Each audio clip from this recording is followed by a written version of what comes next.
Hello everyone, Jill here. Welcome back to my channel. Welcome to a Cherry on Top YouTube hop, this time with the focus on a shape. Choose the shape is the prompt, and you might be able to tell what shape I chose. I chose the shape of a cloud because today, even though right now it's sunny and I think the sun might start flooding in on the page, earlier this morning it was raining and storming, and so I took some photos and I wanted to document that in my traveler's notebook. That's the format I'm working in, and I've been playing with some newer products from Arden Creative. This is the Hidden Valley line, some stamps from them, some paper from them. So in case I forget to tell you what I'm using, the paper comes from this Hidden Creek paper pad, 8x8. And the star of the show is this stencil, and I don't see the packaging nearby, but it's a Brett Woodell stencil, and I really like it. And I played around with it, as you can tell, on some other paper. I wanted some kind of translucent paper for the sky and for the clouds, but I also wanted to do a little bit of direct to paper stenciling. And I die cut from that Hidden Valley. It's not Hidden Valley. I always get the names wrong. Hidden Creek. At any rate, I die cut an umbrella. Actually, I used a couple different papers, but I like this polka dot because I'm going to like alternate my favorite shape of the cloud with some circle shapes too, just to show you. And then of course a few little rectangles. I'm using the stamp set from 49 and Market and Sizzix with their stamp and die set with palettes. And I've used the dies, and they're great too, but here I wanted to kind of just get some of the little stars on the background of this translucent paper and do my color palette, which isn't complete. It does include Pumice Stone, Faded Jeans, and Stormy Sky, perfect, right? Perfect name, from Tim Holtz's Distressed Oxides, which are really great for stenciling. But I do a little bit of stamping. I pulled out a cloud stamp. And so I have Hot Tub from Catherine Pooler for a stamping ink, because this is another bit of paper from that paper pad, and I really liked how it kind of, like with that watercolor splash, kind of evokes a cloud shape, you know, a blobby shape. So maybe that's where we'll start, because this is a photo taken from my car with the watery raindrop car window. And so I'm just going to adhere this to this. It is called Hidden Creek, this Hidden Creek paper. And I want a little bit of the text to show and the shape of that blue-green. And so because I'm using this, I'm going to bring a little more blue-green into the page, which I think will perk it up a bit. So I'm going to adhere this first because I know I want this way down here to leave room for a little bit of cloud stencil work. I'm also thinking, before I go too much further into the process, I'm going to take this out of my traveler's notebook so I can, it's the beauty of these notebooks is you can pull them out, you can even pull the paper out and staple it together later to give you a better surface for stamping and stenciling and such. I have a few things to glue down, so we might as well do that so we know what we're working with. This is my journaling. March is ending with rainstorms, getting us ready for April. And then I say I love the bright skies and white clouds on the inside of my umbrella. So I was looking at that as I was walking around in a gray world today, and that was cheering me up a bit. So that's going to go in there. I used the stamp from the Hidden Creek, just to do a little border. And it's an imperfect stamp, which I really like. Gives it a little bit of an artsy look. And I'm just using some cream colored paper. I'm going to mat it on because this notebook I'm working in isn't quite as cream as the other one, but it's still not like a really bright white, and a little bit more of a off-white, and I think it's kind of fun to mix the white of the clouds with this cream color. I don't know why. It just makes the white pop more or something. So that's what I'm thinking here. This I knew was going to be maybe just a little bit big, but then I hope to kind of layer things like that. Yeah, kind of like that. And then this will be a simple, this side of it is pretty simple and we'll be good to go after adhering these. I use tape runner, but for these thinner pieces, I kind of like this glue stick from Kikuyo. So I'm gonna apply, I'm a little bit out of the frame, but I'm just applying the glue. What I like about this glue stick is it's square, so you can get those corners pretty easily. So many good glues and glue sticks out there, and it's kind of fun to experiment with them. So I'm just gonna put this maybe even down a little bit lower on the page and then smooth it out. That's my typed journaling. And this, I'm just going to use a tape runner. Let's see, I'm using a bit of scrap paper. That's what I ended up stamping on. Put the glue off to the side for the time being. And I typed, if you noticed, I stenciled the cloud and then I typed over it. So the journaling will be on a cloud, and I want enough of that to show so you can see that's what it is. And then I think we decided that this was going to kind of be a way to tuck the umbrella underneath this. And I stitched with blue stitching, and I'm going to apply the glue just under the stitching and then let the top part be free on there. Getting the glue off of my table. Yeah, just a little bit like this.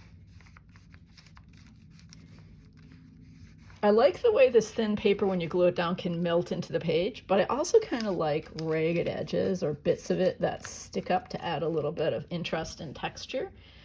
And so I've left the edges on this one kind of loose except for this edge.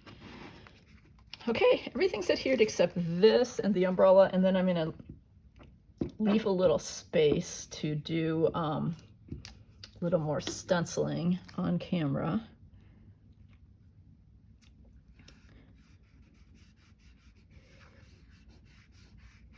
This little stamp die set, it seems really versatile. There are lots of ways you can use it, including for actual like swatching of inks and watercolor and such. So it's been fun. I've been using it a lot. And embellishment will be fun on this page, so we'll get to that in a minute. I just have a few little things pulled out for embellishing, and I might use these stamps a little bit more. And then, as I said, let me forget the cloud stamp. But let's do a little stenciling on the side. Don't know if I want to repeat that same cloud shape. I think I just want to repeat like part of it, kind of like that. So let's see how this goes. Just using, Tim Holtz makes these, and you can get them from other brands too.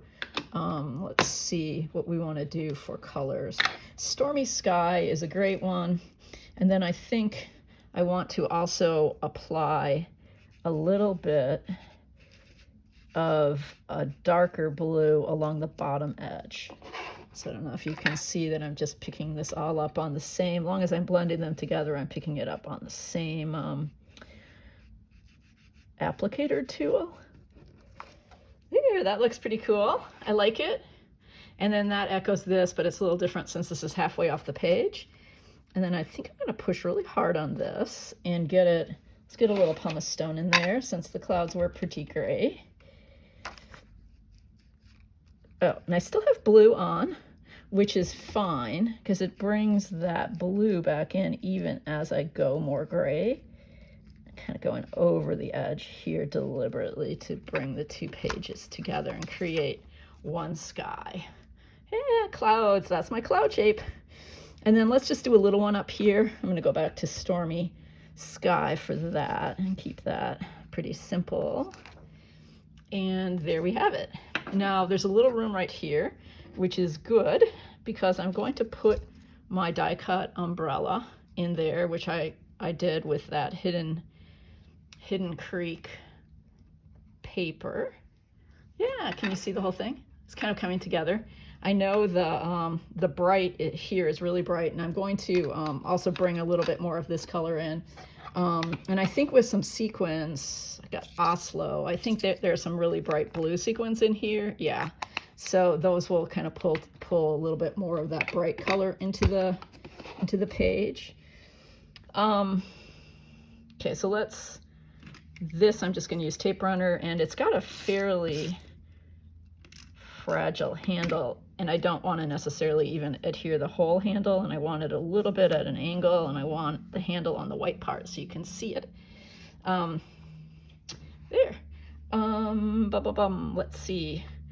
I knew I wanted to do that. Let's go ahead and get some of these clouds in with the Hot Tub Tealy ink. Just put these kind of here and here. Oops. Yeah, I do have a kind of a busy page on the other side, so that's going to be a very funky cloud here. Yeah, just like real clouds, right? And everything in nature is also imperfect. Let's see, I think a little bit like this. There, you can see how even just that little touch kind of integrates this paper better. Put a little tiny bit over there going off the edge. There. As I said, I wanted to use a bit of these handwriting stamps from the Hidden Creek line. And I don't know if I want gray or if I want to use, I think I might want to just use some black, since there's black in the photo and a little black stamping right here. So since it's black, we'll do it kind of light there. A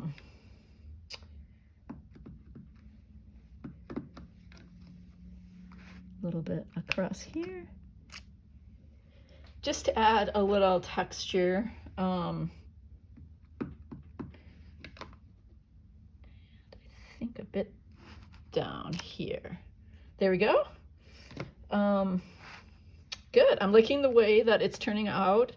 I cut some circles in part to like bring the polka dots over here. So I'll probably put a polka dot circle there.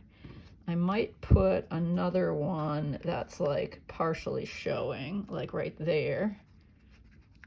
I'll glue these little bits down later.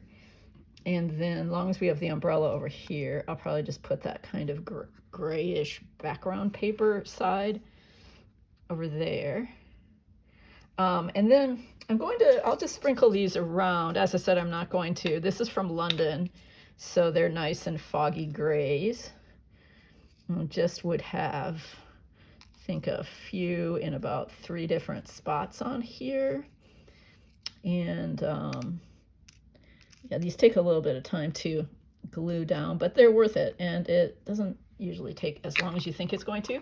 Okay, so that's like 3 spaces. Let's look at this Oslo. And unfortunately, I didn't spill these because I didn't know the cover was not on. Ah, perfect. See?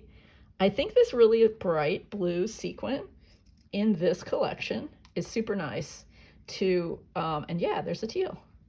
I love sequins. They really do, for me, tie it together, and then that way, I might put this one up here. That way I can carry that bright blue around a little bit. Really like it. I pulled these out, and I've decided, I thought about earlier what colors might look nice, and I like this butterfly because it has just a little bit of this orangey color, this kind of color from the wet vision of the buildings on my college campus. So I'm going to put that there. And then the other element that I liked was this blue. It's just a blue flower, but again, it's just blue enough that I think it kind of brings that tone over to this side. And I wanted this kind of hint of, even though we're not really to flowers yet, we're looking ahead to April, as I say in the journaling. So there we go. There we have it. I'm just going to glue that down, and I have a page in my in my traveler's notebook that captures today. I'm definitely going to stamp today's date on it. And yeah, thanks for joining me. Be sure to hop along to the other members of the creative team who have their own shape. And I'm curious to know what they've chosen. But I've always loved clouds, and so that came to mind right away for me when I thought about what my choice would be. And yeah, so hop along, leave a comment. That'll give you a chance to win credit in the Cherry on Top shop. Thanks. I'll see you guys next time.